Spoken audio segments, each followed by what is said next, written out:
Junjun. Po. Ang aga mong gumising ah. Opo.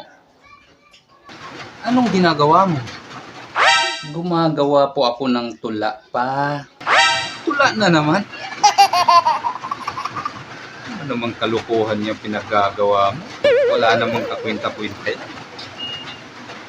Basta po. Ano ba yan? Para kanino ba yan?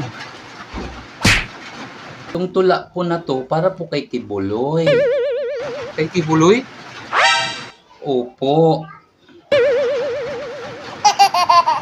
Sige nga.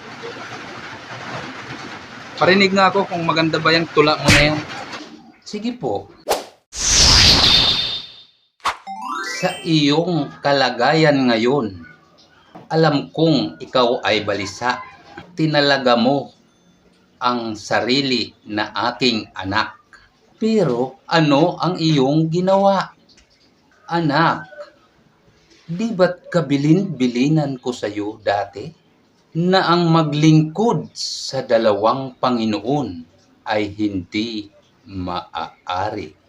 Sa halip na ako, inibig mo ang salapi.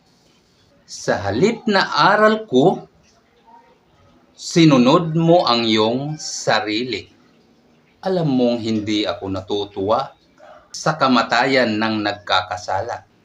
Ang nais ko ay magsisi ka at nang tanggapin mo ang aking pagpapala. Lagi mong pakatandaan na mahal ng magulang ang anak.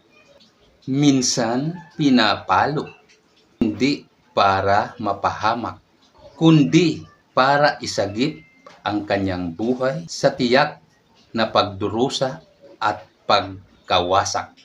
Anak, hindi ako nagkulang sa iyo. Di ba't lagi kong paalala noon ito? Aanhin mo ang salapi sa mundong ito. Kung ang kapalit naman ay ang kaluluwa mo. Yun na yun? Junjun kung ano-anong pinag-iisip mo ha. Sabi ko naman sa'yo, magsilpon ka eh. Kaya yan tuloy kung ano-ano ang nalalaman mo. Ang dami mong alam. Tigil mo nga yan.